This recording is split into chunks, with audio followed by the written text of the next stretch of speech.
Hi, I'm Michael Hartman. I'm Naomi Liu. And I'm Mike Rizzo. And this is OpsCast, a podcast for marketing ops pros and RevOps pros. Created by the Mo Pros, the #1 community for marketing operations professionals. Tune in to each episode as we chat with real professionals to help elevate you in your marketing operations career. Hello, everyone. Welcome to another episode of OpsCast, brought to you by marketingops.com, powered by all those Mo Pros out there globally. That'll come into play here in a second. You'll know why. Yeah. I am your host, Michael Hartman, flying solo today. Mike is off getting ready for Mopspalooza, and Naomi is somewhere off in, Vancouver doing whatever she's doing or somewhere. But we'll be back together soon, I'm sure. So joining me to talk today about establishing marketing technology as a tool for business impact is Mirko Roettgers. Mirko is general manager at Triggerfish, a global marketing technology agency based in Brisbane, Australia. Mirko is an experienced senior leader who helps implementing marketing and technology solutions that align to organizational strengths and goals, with demonstrated experience across digital, marketing, and technology disciplines. Prior to joining Triggerfish, Mirko held leadership roles in digital transformation, digital marketing, and other related fields, both internally at companies and at other agencies. So, Mirko, thanks for joining me today. Hello, thanks for having me. Yeah, it's mid-afternoon, mid to late afternoon for me, and it's early morning for you. So we appreciate you getting up early to do this. Yeah, no, the kids got me up hours ago. So. Oh yes, by the way, that changes because I've got teenagers, and now I have to go wrestle them out of bed. Although mine are generally, knock on wood, pretty good about getting themselves. Even the youngest. This year, for the youngest, I was like, "You're gonna have to start. You've got a clock now. You're gonna get yourself up. Yeah. If you're gonna be driving, you've got to take some responsibility for that stuff." So I like that. That's kind of where we're at. So a little different stage, I think, than where you are. If I remember right, you've got younger kids. So yeah, I got the 3 all under 7. So it's a bit, it's a different. They're all different. Those different stages. All right. So I think this is going to be an interesting topic, especially given the timing of when we're recording. So this is being recorded in late September 2024. And I think if people are not already in the midst of planning for 2025, they will be soon.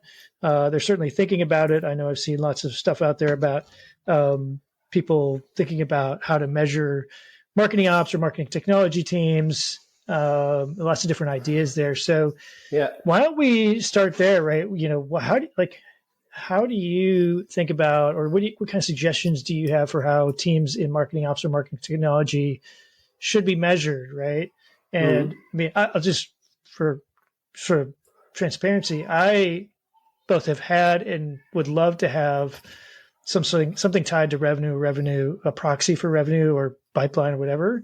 But what I've struggled with when I've had that is that I just didn't have control over my own results, right? I was so dependent on the rest of the marketing team, the sales teams, the market itself, all those kinds of things. But I'm open to wherever you think we should go with this.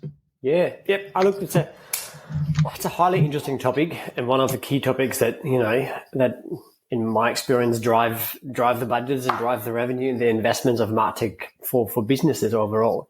So I think the philosophy on this is it's all around the impact that a MarTech team can do, and while we can all measure our marketing efforts and our platform efforts in its single entity, of course, quite simply, this comes with it. The key really is to understand what the impact is to the business overall.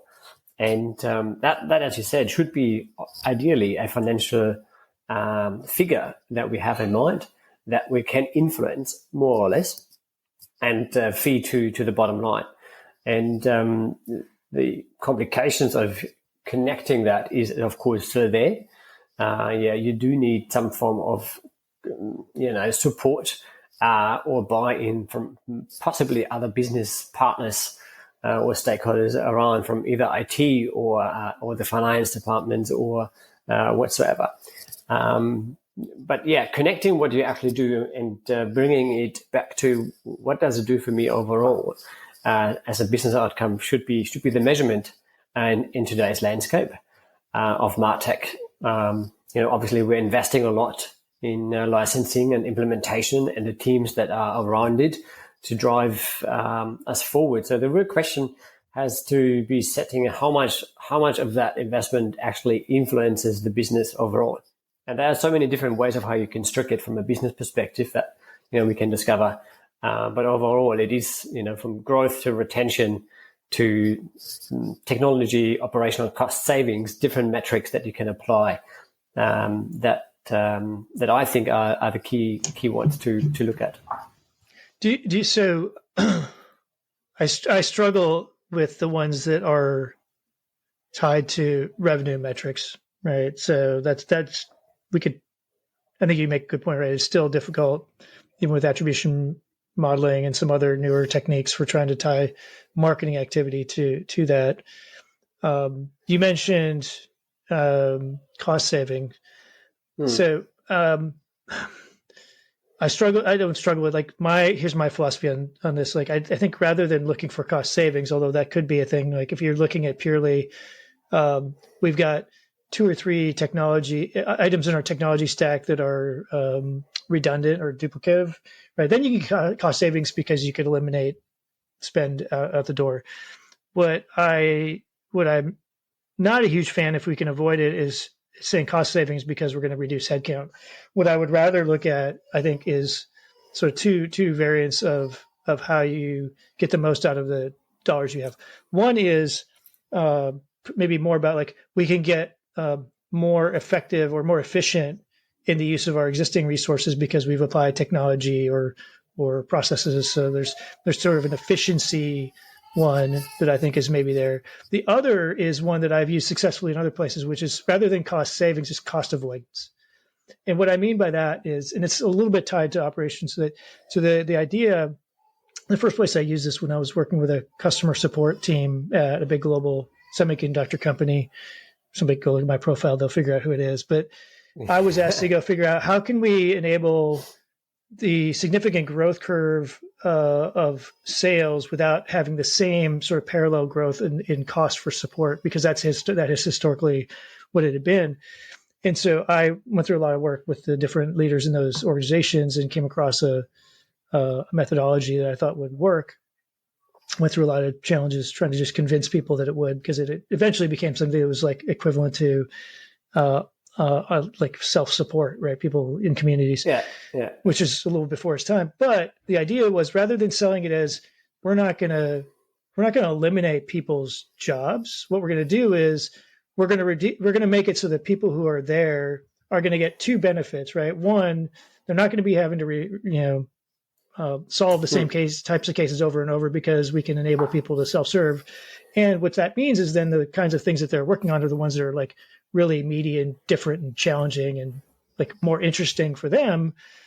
And at the end, we are able to solve more cases with the same headcount, right? So instead of hiring more people and doing it the same way, we're changing how we're operating. So I think, to me, those are models. Have you seen anything like that has worked for MarTech or marketing ops? I know that was a long setup, but no, I like it, and I think for me, it's 2 things. One is the effectiveness that you just talked about. Yeah, how can we make the team more effective in operating? And that is, from establishing better experiences myself through my team, getting the authors to be faster in publishing something new. That's the effectiveness we really want to have. So we can actually do more with less, or do more with the same amount of people. And there's another element, and that is the time that's usually wasted in the technology space, that, where we need IT support, or we need other support, or where my work is blocked because of a technology issue. That amount of time is too big. It's huge. I see it every day with clients where, marketing teams are solving tech problems instead of actually working on what does our experience look like, and how can I make it better, and how can I understand my customer better that is currently online. So that time, if you would really spend that in effective marketing and understanding what we do in the MarTech space, it would be a tremendous saving and efficiency gain across so many different organizations. And we came across a client a long time ago, and that was day-to-day thing was solving tech problems for their customers through a phone line. And you just move one problem into another one that's now getting even more expensive. Instead of looking at, let's solve the tech once for all and then provide a self-service system. It was it's sort of one of the biggest franchisee organizations worldwide. And the idea was simply just to have a self-service portal where, I as a owner of a franchisee, a restaurant or something, can see my day-to-day stats, my day-to-day business operations. I can see where do I need to invest, not invest. Time is precious. If I can make a really good decision really fast, because someone shows me the data that's relevant to me, I can operate better as a business owner instead of calling the hotline and asking what do I need to do? I've got a problem here, and then someone else has to figure out this problem. There is a lot to gain if you think about how one self-service, but also how a marketing team should operate less, almost with less tech, right, in mind. I'm a big believer in that. Like, you should have tech. I mean, people call it different things, right? Shiny object syndrome, or right, getting tech for tech's sake.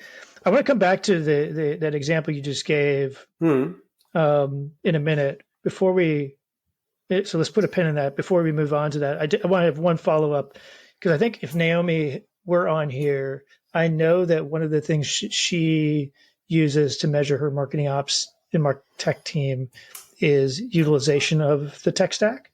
Yep. Right. So across her team or marketing teams, depending on who the primary users are, do you find that that's an effective measure for marketing ops, marketing tech teams as well? Yeah, it should be, especially when you are on organizations that connect in the B2B market for any member base, wherever I have some form of a login or a returning customer that I can try to understand, the repeat of visits and engagement with your platform and the product or the service that you provide is a very simple measure to, understand the involvement of someone trying to solve their problem with your product. And an effective marketing stack can help tremendously to provide value on engaging customers. So having them return and use it. I think maybe I didn't clarify. So I think she uses it to evaluate the utilization of the tools by the internal team. So there's tools that the internal team uses, not necessarily customer-facing platforms. Yeah. If that makes sense. Oh, yeah, internal. Definitely. I have never measured that to myself, to be honest, but you can, if we look at it back at it, a lot of teams that we come across are in their MarTech stack trying to log in, but dealing with problems. If you can see that stops, or the time goes down, or the time on not getting an output sorted is wrong, you have definitely a metric there that would be a key indicator to where to improve.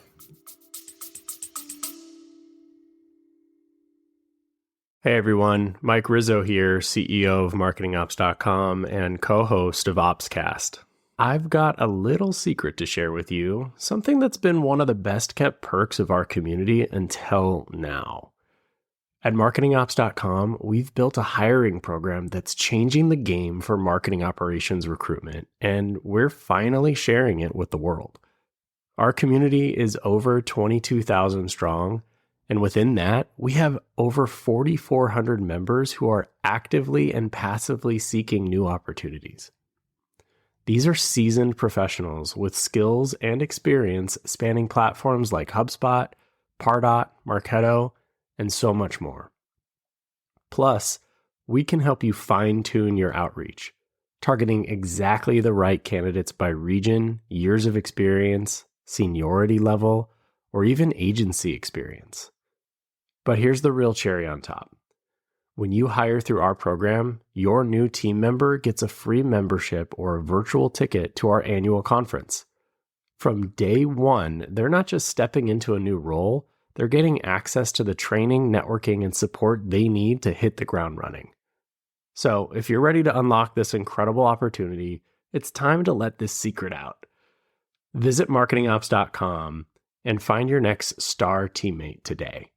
Thanks for listening, and as always, keep optimizing. Yeah, and it feels like it would be, it could also be a qualitative thing, right? So take it like, so you invest in, say, a BI visualization type tool, right? Yes. To do dashboarding and reporting, but then everybody's still doing reporting using Excel and PowerPoint, right? Yeah. It's like, okay, well, maybe we missed the mark. Yeah. So yeah, okay, so that's good. So you talked about a scenario where with that franchisee model, right? Where you, so for instance, the franchisees are the customer or the primary key players for the franchisor, I guess. So how, that's a good example. What you could you from, I guess, from your work at Triggerfish or wherever else, right? How have you seen marketing technology? And I think in this case, right, we're talking about marketing technology that some varieties might not think about, because I don't think everybody has like like customer facing web tools is under their domain. I have for sure in the past, but not everybody does. Do you, but that, I think we have influence, and I think we should be tied, but that's a whole separate conversation. Do you see, do you have other examples of where like doing some things through technology, customer facing technology that the marketing team either has control over or influence over have had an impact on customer satisfaction, customer retention, things like that? Yeah. So we typically categorize 4 outcomes that any business is trying to do, right? And MarTech plays a role in all 4 of them. Yeah, we covered the cost-saving piece earlier in our conversation, or the effectiveness of MarTech. Then cost avoidance. Exactly right. Avoidance or optimization, effectiveness. The other one I don't go too much into is a rebranding, like positioning my brand differently, different appeal, different way of doing it. That's obviously a big piece to it. I was not going too much into that, but the other 2 for me is either growth and acquisition and how that's being managed through a customer-facing website or portal, or retention. And retention for me is typically involved with engagement, personalization, self-service. And in that regard, those 4 categories always apply. For what I've seen, every single business has one of those 4 elements as a priority to solve. Some of them have 2 or 3 of those 2 that they're chasing. And to give you an example, we work with a financial services provider who's in the retirement section, so financial planning and so on. So it's a very regulated market, I believe, in the US as well, if you think about financial services and so on. So very, very regulated, yes. So the things you have to do to be actually do the right thing and to do it correctly and following the compliance regulations are quite intense. So the idea was a while back to how can we use MarTech to get people to join a brand faster. I'll give you an example. The standard join approach online was about a 60-click step. 60 clicks to make before you actually are part of that business. Sorry, I'm just like I was making sure I heard you right. 60, not 60, because 16 would have been enough, and 60 is the amount of ridiculous. data you had to submit in a multi-step form, and you could spin it in a lot of different ways. It was, but that was standard for the industry at the time. The idea, if you can bring this down to, 5 clicks, 30 seconds was the outcome for our example in that regard. Be able to join a financial services organization in 30 seconds, remove the barrier, remove the entry to the organization, gain benefit, solve your problem as a customer earlier, and figure out then the missing pieces of the other 45 clicks that you still have to submit at some stage, in a different way. As definitely a massive improvement. So thinking, for me, is the MarTech should somehow improve your value proposition. In other words, what can it do to provide an advantage compared to the industry standard, and in your business chain or the business value that you present to your customer. That for me is always possible, and the financial services one was one. I'll give you another one. That was coming back to the franchisee experience. A lot of people that are a franchise owner these days, not necessarily the business expert in that industry.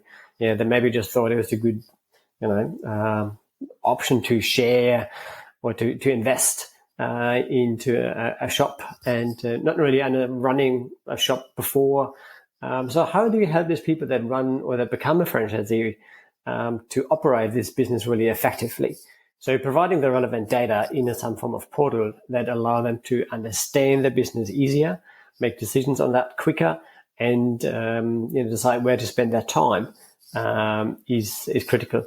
And that is where MarTech for me comes into play. That's easily done in terms of course, you still have to integrate. When I say easy, there's there's a little bit of work to be done. But applying the thinking of let's bring data in, let's see how we can improve the self-service experience and the engagement that person that has with it to make their life easier, their job easier, save themselves a bit of time, and overall just make a better decision for their own business. Yeah, I mean it's interesting that I don't. What strikes me, what's in the back of my head here, is we've talked a lot about things that make it's not even onboarding, right? But the experience for paying customers better, right? Which I think in general, I think we could all say that we believe that would be a likely benefit to retention, which is way cheaper than acquisition, I think, by all measures. So, but at the same time, I feel like so many teams, like marketing teams, revenue teams, whatever you want to call them, are today measured more on acquisitions as opposed to retention. And not much is, I've only seen a handful of places where I've worked where there was much in place for, like, we'll call it customer marketing, right? And retention. It's just like occurring to me. I'm hearing this kind of theme over and over lately. And it's just, I didn't mean to ask you necessarily, but it's like, do you see the same kind of thing with some of your clients? Yeah. It's funny that you say that. I think it's because I think growth comes with being a shiny thing. You can sell it easily internally too. Hey, I got the business growth sorted by 10%. I don't know. Yeah, no one counts necessarily all the time how many dropped off on the other side. Yeah. So yes, it is a bit of a focus that we can see too. I think the critical piece for me is that retention is hard. It's harder than growth. You have to think more clearly about your customer, what they want, and why they're there in the first place. And a lot of that sits in my experience in the business culture. In the culture of how marketing is run today, it still has I call this more a traditional approach of, we are here to present the brand, and we run campaigns and we get them to the side, and then they're converted. As such, retention in a more complex organization, involves integration quite often. You bring CRMs and content management systems maybe together to apply the data level that you need to understand your customers, to identify your customers when they come online, before you know who they actually are. So that identification piece of who are my customers that are currently visiting my site is for me always a critical piece to invest. And you need to work with a lot of people that understand data too, that actually make sense of what's happening and see, is this a valuable journey? Is that a valuable visit? Is that self-service experience actually critical to someone's motivation to stay with the business as a customer? Sure. Bringing back to why I said culture, I think we still see a lot of marketing departments run in isolation to the rest of the business. And that is the key problem. If tech and we call it MarTech for a reason. If IT and marketing are not working in cooperation or on the same objectives, we have two different visions of what the departments are supposed to do. So retention and anything that works into providing really sophisticated user journeys as such, you need to bring in your different departments from tech to data, finance and ops that understand how the customer is actually being served holistically through that business. And that for me is a culture piece. If these 3 or 4 departments are not actually working together on the same objective and seeing digital or MarTech as a platform to deliver that, it's going to be hard. Yeah, it's going to be real hard. I think when you said culture, our audience can see this, but my head was nodding vigorously. I think you're absolutely right. The culture is a big part of it. The other thing, and this is my own bias, I don't remember how many years ago. Years ago, I was at a company-wide event, global company event for all the marketers globally. Again, same big semiconductor company. The speaker came, and we all got a copy of his book. And for those who may remember, there's a book called "Who Moved My Cheese." It was a very short book, pithy, short chapters. It was in that sort of style, so very easy to read. But I remember somewhere in the middle of the book is a chapter in quotes, right? A chapter that's 2 facing pages, and it says, "This is customer money." And I used to keep a photocopy of that up in front of my desk for years and years and years. And people would always ask me about it. And the reason I say that, and why I think it's tied to culture, is because I think you'll hear me actively avoid calling anybody internal to the company a customer. Yeah. I'll call them just about anything else other than a customer, because I think it helps me at least go customers are the ones who make it possible for us to get a paycheck, right? Which was the gist of that chapter. And I think what gets lost, the more you're removed from those customer interactions. So sorry, all the IT people who might be listening, or technology centric people, right? I think they tend to get far removed from actual customer interactions. And so they start to they try to be, quote, customer oriented, but they think of their internal teams as their customers. And what I've seen happen too many times is they do things that make it maybe better, easier for people internally, but that actually make it harder for paying actual customers to interact with the organization. Now, you could also get into things like, are the humans that then interact with your customers also, does the culture enable them to do the right thing for customers? That's a piece of it too. But I totally believe that culture is a really important part to retention. Yeah. So, yeah. And it starts at the top for me. If the leadership of a business has not invested their thinking in what does MarTech do, what does this business look like, with a digital, channel, or a sophisticated digital channel, it's going to be hard for a marketing team to evolve and establish it. It's the same as trying to acquire customers. If you've got a product that is not really doesn't do what it says you do in your market, it's going to be hard to get growth, right? Yeah. So retention is the same, right? If you're not delivering the kind of product and support that enables your customers to be successful, you're not as likely to have retention. Yeah. I mean, it seems so simple, but I still see so many places get lost in that. It's it's definitely a maturity curve to be applied here, and I think it doesn't come naturally to evolve or to establish all of that really quickly. You have to start somewhere. But for me, the element of once you have your strategy and your objectives sorted, and I think that is a critical piece to come from the top for any organizations to understand what MarTech provides in that strategic element. We just talked about the people element or the culture, and then it almost comes down to what's the process to get there, and what are the steps over the next couple of months, years that we need to do from an investment perspective to mature in this space, to learn and fail, and see what works for us and what doesn't work for us. And for that, the measurement comes in play. The technical measurement at the beginning to see what works, what doesn't work.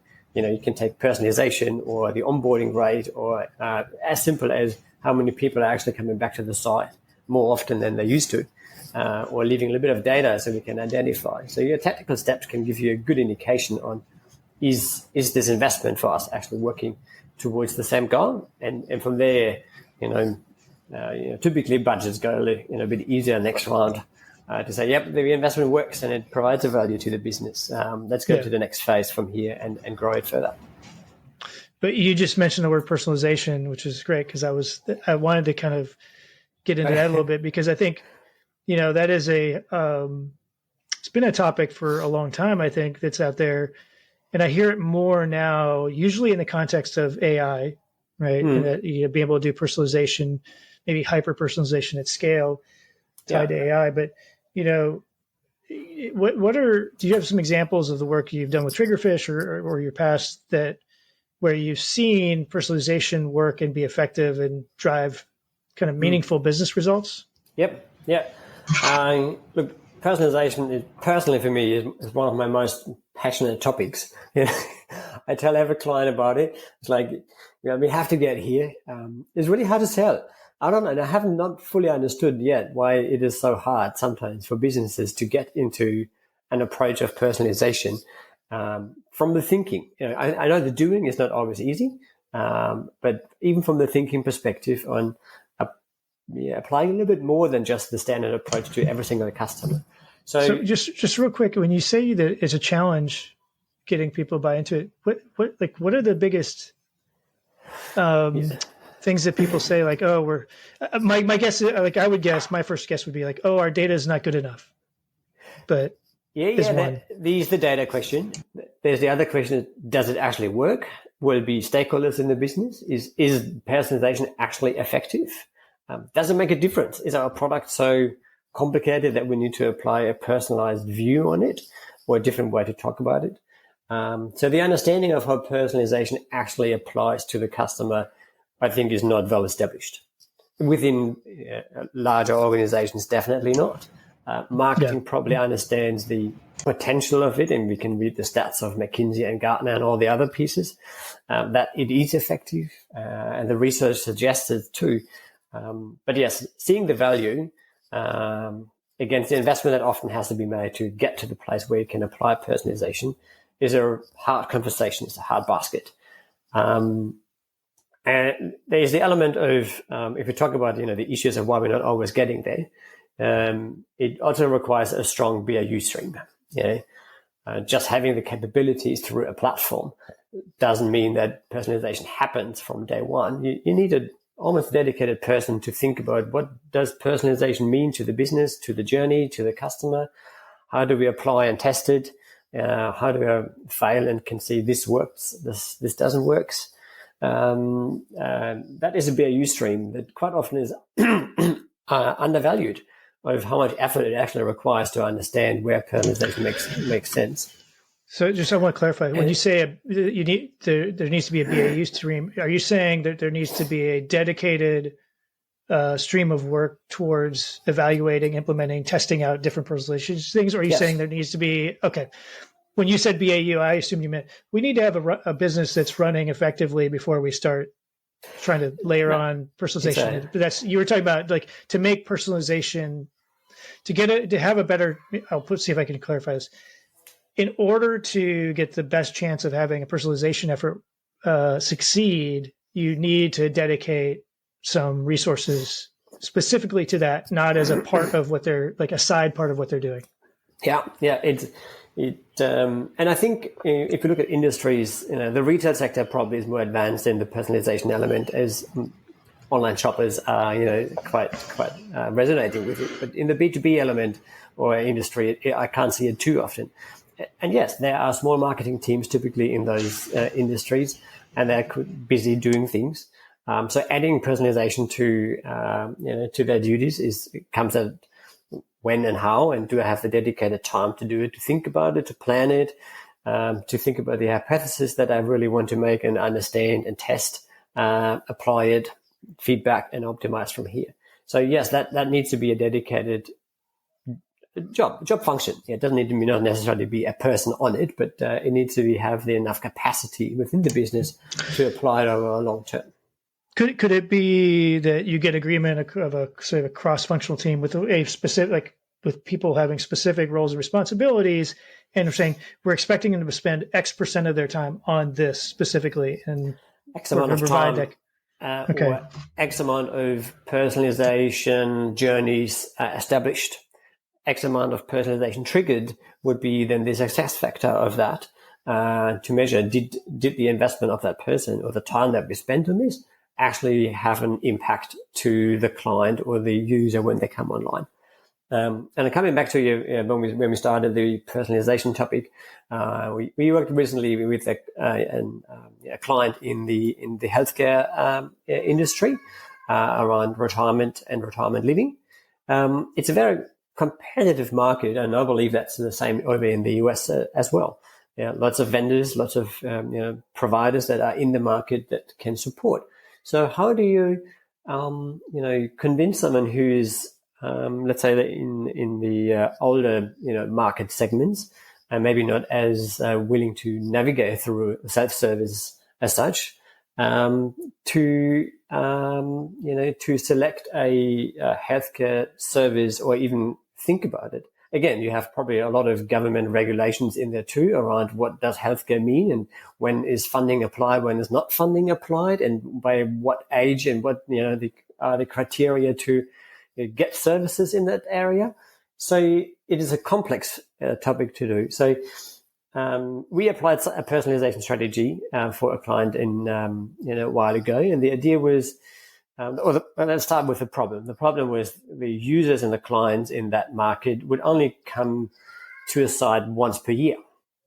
That's when they remembered, I have to do something about how I live at home or what I do when I get older. So once a year. So how do you apply engagement when the customers only return once a year and engage with your brand? So the idea was here we need to personalize, and personalize in this sense means we make the content situational to that person. So whatever life circumstances apply at that given time, we need to have the right content right now in front of them. Otherwise, how are they going to find the right information in this big topic? So the idea is personalization from click one, and that needed to be applied. And you can use different methods for that. Key for us was it needs to have some form of identification. So we need to gather cleverly some form of, name, first name, some fields where they will feel willing and trusting enough to provide that, as well as give us indications of where they are in their life. We record that and mix it together and apply immediately all right, we know roughly who you are. These are the things that might be of interest. So applying personalization from day one, click one, session one, whatever you call it, and simplify this journey. From a massive amount of content you could read and steps you could take in that journey when it comes to healthcare or aged care, bring it down to a very small, slim funnel of information that is relevant, gain their interest, and from there the journey starts. And that has been a massive success for the business in, retention. I can't talk to you yet, but I know the engagement has increased massively. The return to the site has increased massively. And people are starting to engage with the right topic rather than going away and trying to find content themselves somewhere else. Right. Yeah. You're sort of greasing the gears a little bit, right? Making it easier for them to get to what they need. Partially by eliminating other options, right? But or de-emphasizing other options, whatever. Yeah. Right? You assume you can't get rid of everything, but that brings me to another. Like you and I, when we talked about things that you can do to identify when customers or prospects are struggling, right? And I think we did mostly in the context of a web interaction or a web-based interaction. And I think I told you this story. Like I had one where, again, with I don't know why the semiconductor experience keeps coming up in this one, but it's relevant. In this case, I was responsible for part of the website and the search engines in particular on it. One of them was like, we had the option for people to search for competitor part numbers to see if we had a replacement or alternative part for it. And one of the things I had someone on my team do every month was just simply go through the search logs and go like, what were the top most search terms or other competitor products where they found no matches, right? And then go and then augment the database so that the next time someone came and searched for them, we would present, if we had an alternative, right? Here's an alternative product. But it was like, it wasn't really a technology thing per se. It was just a matter of like thinking about like, how can we make that customer's experience better? And ideally then like we might get more business too. Right. So anyways, have you like, we talked a little bit about this. I think you had some examples of some recent clients or other experience where you've seen this come to life. Yeah, I mean, it comes down to the data element, right? How much data can you apply that makes sense of someone's situation or that explains a little bit more to us? And I think we can go back to my, the franchisee experience. The idea here was to, there's a massive amount of data sitting within franchise organizations of how, how the stores or how the different owners are going. So the point probably that you're making here is, we need to use this type of data that exists within the business and apply it in a sensible way. And in that case, there was a portal established for that particular reason that would simply just give them an idea on, hey, your budget or your revenue compared to other shops in the area is down or up. Do we need to think about marketing? Your fridge is out of date. It's time to buy something else. Or make sure you reinvest it. You know that you can do this and this now to bring down your electricity bills by applying those things. So the amount of data that you can submit and translate into valuable conversations and then decision making can be tremendous valuable. Yeah, and sometimes it doesn't even have to be complicated data, right? It's just a matter of actually looking at the data you're capturing. Even just presenting data in a nice format sometimes helps. Yeah. Yeah.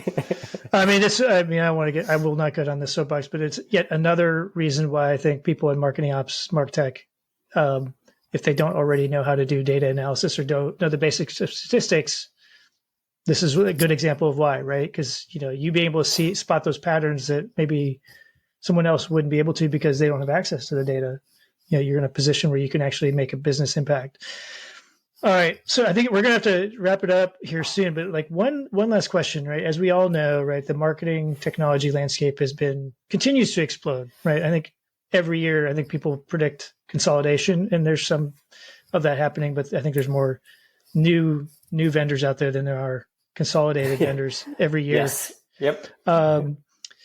So, people in marketing tech, marketing ops, one of the things they are having to do should be doing on a regular basis is evaluating their tech stack, potentially thinking about new things.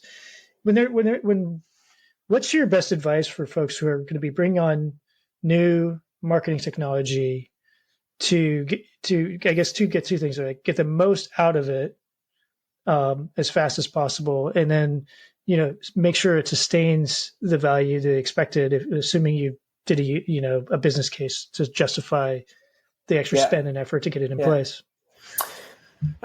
Look, for me, number one, tech is tech. Yeah. It doesn't really matter what type of tech you buy, what platform you decide. It's about what you make of it, what you feed it, how you use it, how you put your team around it. That's much more critical, and understanding really the business value that you try to align yourself with and how you support it. So having that thinking right is probably the starting point for any client that comes on, any business that I would advise on.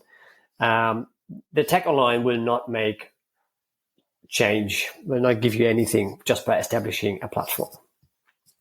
Typically, I say once we launch, the work begins. We're just breaking the ground. We can work now differently. How do we work differently now? Is the real question that we need to ask ourselves. And the other piece for me is don't work in isolation. If I'm the marketing manager in that regard, who got the budget to invest in some form of marketing tech, then how do I get my business aligned to it? How do I get the buy-in from data? How do I get the buy-in from IT so we can work together on the same outcomes or the same objectives here? It doesn't work these days, in my view, any other way. And then let's stay small. de-scope. There are lots of shiny things that every vendor will bring to you that they say what you can do with their platform. Yes, they're all shiny, they're all great. But there's a reason why we decided to go there in the first place and start there small. So decrease scope is for me critical. Decrease the risk of investment, but be very clear on what the objective is and what the success factor is. So the actual measurable impact we want to do. And that can change over the years, over the quarters. I start in the first quarter and see this is what we want to achieve. Here's the next quarter. We of course. Elaborate a little bit more, and we grow it from here. And there is, that incremental improvement over time, incremental optimization, and incrementally increasing my output or the impact that I do with that platform, rather than hitting 100% on day one. Well, it reminds me, and I was got a little smirk on my face because it reminded me, something you said reminded me of early in my career. I used to do a lot of work with accounting and finance teams doing consulting, and part of what we would do is evaluate and implement accounting systems. Yeah. Right. And one of the things we always advise our clients is every one of these vendors is going to come in and tell you all this shiny, cool stuff they can do, like elaborate reporting. But we always tell them, like, you need to be focused on what you have to do every day, which is if you can't do AP, AR, GL entries every day really well, then that fancy reporting is just going to get you bad data faster. Right. So, like, whenever it's not that we don't want the vendors to talk about it because we want to understand, but we want to make sure that, like, the core elements of what we need, like you said, like initially and maybe ongoing, we need to be clear as we can about it and not get caught up in all this really potentially cool stuff that is great. But like there's a trade-off, right? Like on how you get it in terms of time to benefit and complexity and risk of not getting it complete. Like all those things should play a factor in it. Absolutely. Yeah. There's a tremendous amount of, wrong investment that you can apply quite quickly. And that's not just the money, right? It's a time. No, And by the way, like that's not, I will say like that is not to say it's not worth taking some risk. Well, it's not worth doing so much evaluation that you never get to make a decision and try something. Like I think you need to be willing to try things when you don't have as much data or information as you want, but do it in a calculated way and know that you're doing it, and have a plan for mitigating that to the extent you can. Right. I'm all for. I couldn't agree more. Trying things that are a little bit of a risk, as long as you have a plan to mitigate the risk. And everyone's and you're transparent, right? This is like, we think this is going to work. This is where we think it might. Our biggest risk of failing is, and here's what we're going to do to minimize it. And we're going to be truthful about where we are. Yeah. So, hey, Mirko, again, thanks for joining so early in the morning. Pleasure. I'm sure we could have kept going on for a long time. If folks want to keep up with you, what's going on at Triggerfish, are you guys going to be at Mopspalooza, or I can't remember. No, we will not be this year around. We are coming over to the US in October, though, so it might be very similar timing. Okay, all right. We are going to a big symposium in Nashville in the early October. But right in the middle of the US, all right. Yeah, right in the middle of it, exactly. Never been, so it will be good.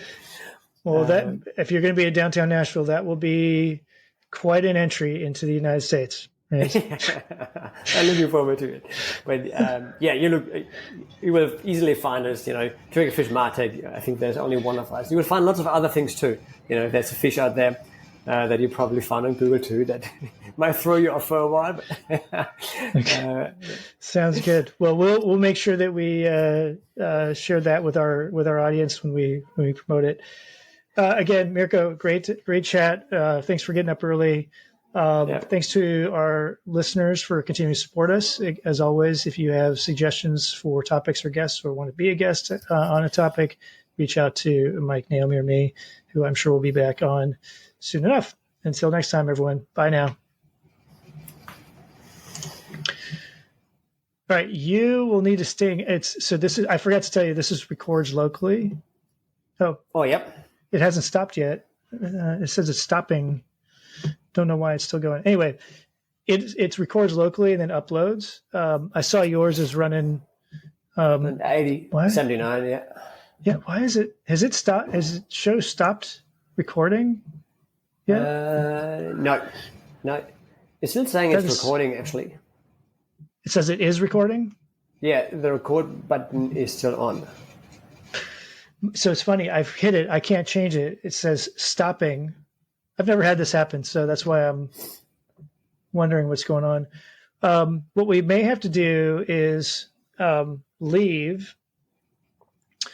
What I would ask you to do is when you leave, so hang up, leave your browser open. It should finish uploading.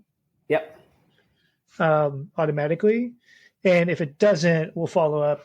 There will be a way to do it because it captures it locally, and there's a way to get it. But I'm not sure. Oh yeah.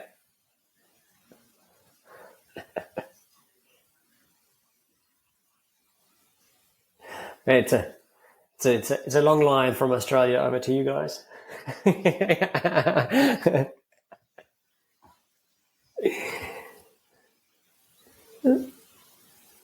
Yeah. Okay. That was good. Yeah. I think we really started to gel, after the first quarter or so on a couple of topics.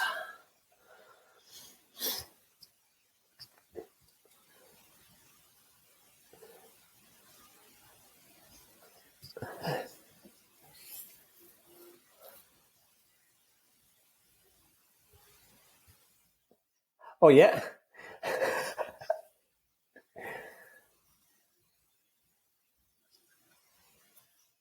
Yeah.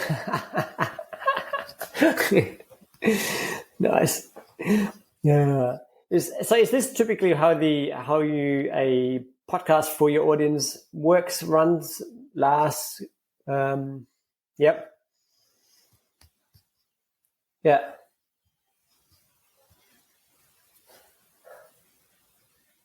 Yeah. Yeah. Yeah. Yeah. Yeah. Yeah. Yeah. Yeah. Yeah. Yeah. We had the yeah.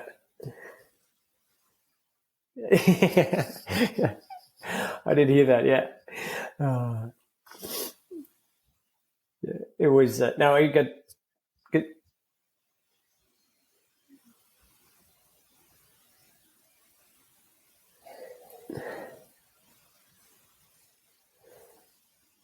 Yeah.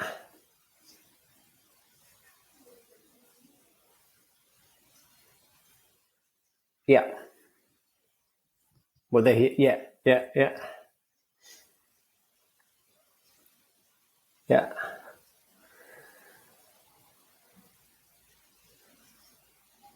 Yeah. Nice. Yeah. Awesome. That's good. Yeah. Yeah. Yeah, yeah. I was just, which was funny. I was in my inbox too, and looking for your name, and I typed it in to go to get the latest. I was checking on latest emails, and then I noticed that I had an email from you, like through the podcast series from earlier this year. Like, you see, Michael already made it into my into my inbox before we knew about this.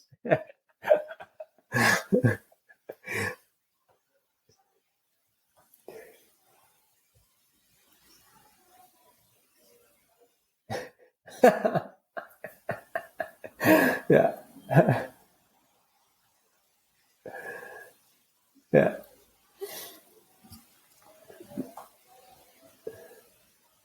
Yeah.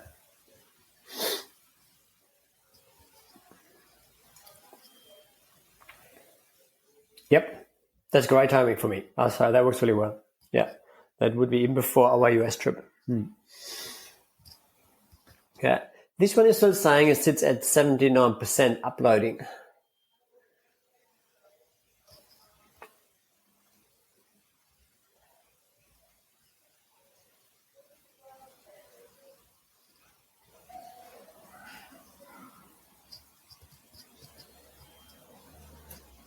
Yeah. You started it, yeah.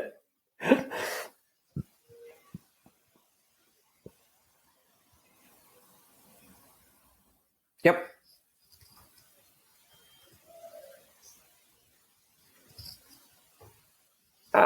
Nope. Nope. Hold on.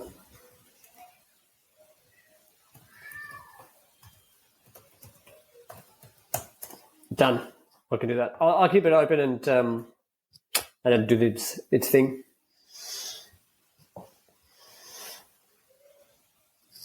Yeah, exactly. Nice. Too easy. Fantastic. Thank you, Michael. Have a good one.